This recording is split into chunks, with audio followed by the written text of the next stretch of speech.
नमस्कार दोस्तों, मैं अभिनव राय एक बार फिर से आप सबका स्वागत करता हूं अपने YouTube चैनल नॉलेज एकेडमी अभिनव में। और आज हम लोग बात करेंगे modern history Indian freedom struggle के नेक्स्ट सीरीज़ के बारे में, यानी जो सीरीज़ चल रहा है उसी के बारे में। फिर से मैं टॉप 10 क्वेश्चन लेके आया हूँ आप सबके लिए, बहुत ही बेहतरीन क्वेश्चन। ओके, तो चलिए समय न गवाते हुए सीधे मुद्दे की बात करते हैं, सीधे स्टार्ट करते हैं कि क्या क्या है। तो पहला क्वेश्चन है, निम्नलिखित में से किस भारतीय क्रांति की जननी के रूप में जाना जाता है ना? भारतीय क्रांति की जननी के रूप में जाना जाता है। झांसी की रानी लक्ष्मीबाई, भिखाजी रुस्तमा कामा, एनी बेसेंट या सरोजिनी नायडू? किसे जाना जाता है? तो आंसर है भिखाजी रुस्तम कामा। ओके, यानी भिखाजी रुस्तम कामा 1861 से 1936 तक महान साहस, निडरता, सत्यनिष्ठा, दृढ़ता और स्वतंत्रता के जुनून के लिए एक उत्कृष्ट महिला थी और भारतीय स्वतंत्रता संग्राम में उनके योगदान के कारण उन्हें भारतीय क्रांति की जननी माना जाता है। उन्हें हरे केसरी और लाल धारियां वाले भारत पहले तिरंगे झंडे की डिजाइन करने का श्रेय दिया गया है, जिस पर अमर शब्द वंदे मातरम अंकित थे। ओके, तो ये सब किसके बारे में है? भिखाजी रुस्तमा कामा। इससे पहले मैंने एक वीडियो बनाया है फ्रीडम फाइटर्स के रूप में, उसमें भी बहुत सारे फ्रीडम फाइटर्स के बारे में बताया है। ओके, और कुछ उनके कार्यों या उनके वर्क के बारे में भी बताया है। ठीक, तो बहुत ही फेमस है, तो उसको जरूर एक बार वीडियो देखिएगा। नेक्स्ट, दो राष्ट्र सिद्धांत का प्रतिपादक मुस्लिम लीग के किस अधिवेशन में किया गया था? याद रखिएगा, दो राष्ट्र सिद्धांत का प्रतिपादन मुस्लिम लीग के किस अधिवेशन में किया गया था? लाहौर अधिवेशन 1940 में, बॉम्बे सत्र 1915 में, दिल्ली अधिवेशन 1918 में, कलकत्ता अधिवेशन 1917 में? ओके, तो सही उत्तर है क्या? लाहौर सत्र 1940 में। यानी बंगाल के प्रमुख फजलुल हक, जिन्होंने मुस्लिम लीग के साथ मिलकर बंगाल प्रांत की सरकार बनाई थी।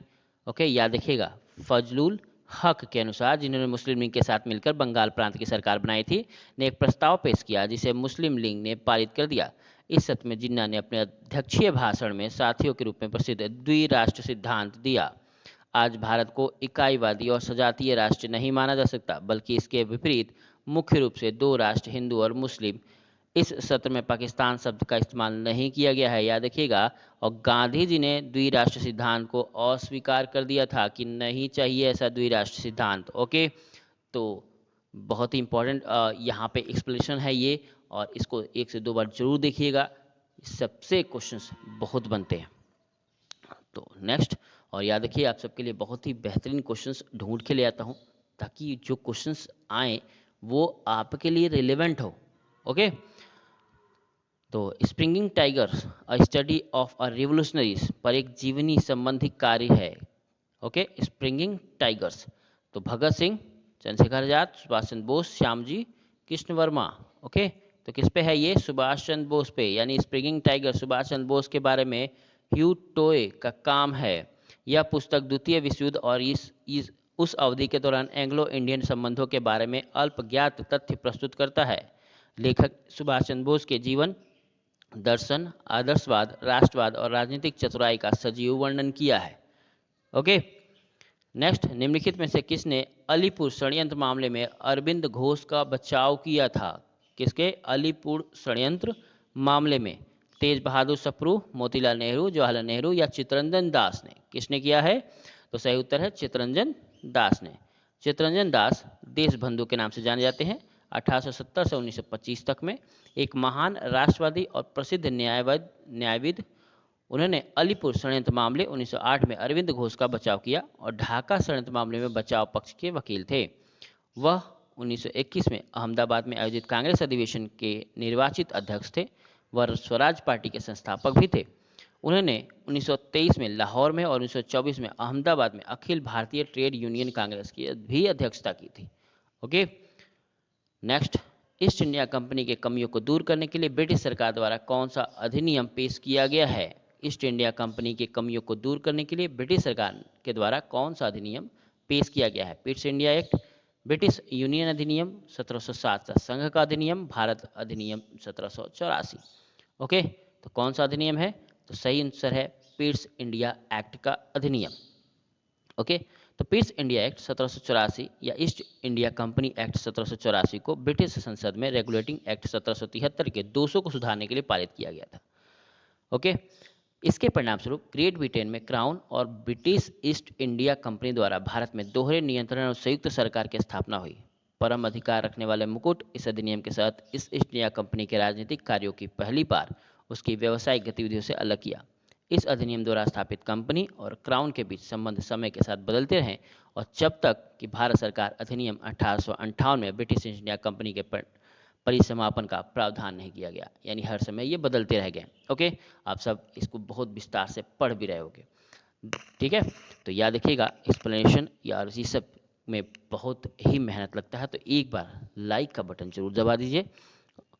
ओके, कुछ लोगों की जो मोटिवेशनल स्पीच या जो रिप्लाई आता है उससे काफ़ी मोटिवेशन मिलता है। इन सबको मेरी तरफ से बहुत बहुत धन्यवाद। ओके, भारत के निम्नलिखित गवर्नर जनरलों में किसके अधीन 1848 में लोक निर्माण विभाग शुरू किया गया था?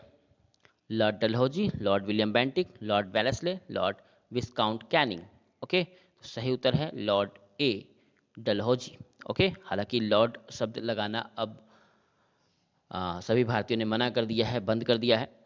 लॉर्ड डलहौजी ने 1848 से 1856 तक भारत के गवर्नर जनरल के रूप में कार्य किया। उन्होंने भारतीय रेलवे में यात्री ट्रेनों, इलेक्ट्रिक टेलीग्राफ और समय डाक की शुरुआत की। वर्ष 1854 में उन्होंने केंद्रीय लोक निर्माण विभाग की स्थापना की। उन्हें सर आर्थर कॉटन द्वारा सहायता भी प्रदान की गई थी। निम्नलिखित में से कौन 1851 में स्थापित ब्रिटिश इंडियन एसोसिएशन के अध्यक्ष थे? राधाकांत देवे, देवेंद्रनाथ टैगोर, प्रसन्न कुमार, द्वारकानाथ टैगोर। ठीक, तो आंसर है राधाकांत देव। राधाकांत देव सचिव देवेंद्रनाथ टैगोर थे। ओके, देव थे और सचिव कौन थे? देवेंद्रनाथ टैगोर। मथुरा में 1857 में विद्रोह का नेतृत्व किसने किया था? अजीमुल्ला खान ने, देवी सिंह ने, खान बहादुर खान ने या अहमदुल्ला ने? तो सही उत्तर है देवी सिंह ने। देवी सिंह ने मथुरा में 1857 के विद्रोह का नेतृत्व किया। वह मथुरा के टप्पा राया के एक ग्रामीण स्तर के राजा थे जिन्होंने अंग्रेजों द्वारा पकड़े जाने और फांसी दिए जाने का एक समानांतर सरकार की स्थापना की थी। यानी जैसे अंग्रेज सरकार चला रहे थे वैसे ही ये भी सरकार चला रहे थे। नेक्स्ट, रेबेलियन इन 1857 पुस्तक के लेखक कौन है? बहुत ही फेमस बुक है और ये आया हुआ क्वेश्चन है। तो रेबेलियन इन 1857 पुस्तक के लेखक कौन है? SN. Sen, VD. Savarkar, PC. Joshi, RC. Majumdar. सही उत्तर है पी.सी. जोशी। 1857 में विद्रोह एक संगोष्ठी पुस्तक पूरन चंद जोशी द्वारा लिखी गई है। यह पुस्तक 1986 में प्रकाशित हुई थी। जोशी के अध्ययन के अनुसार 1857 के विद्रोह रूढ़िवादी भारतीय और ब्रिटिश इतिहास लेखन के प्रतिकार है। डन। नेक्स्ट, मुस्लिम लीग की स्थापना किसके वायसराय काल में हुई थी? लॉर्ड हार्डिंग द्वितीय के, लॉर्ड चैम्सफोर्ड के, लॉर्ड रिनिंग के या लॉर्ड मिंटो द्वितीय के शासन में? तो ये हुआ लॉर्ड मिंटो द्वितीय के शासन में, यानी मुस्लिम लीग की स्थापना लॉर्ड मिंटन द्वितीय के वायसराय काल में हुई थी। ओके, तो आज के लिए इतना ही। धन्यवाद, नमस्कार। और वीडियो को लाइक, शेयर और सब्सक्राइब करना ना भूलिए। ठीक है, चलिए, धन्यवाद।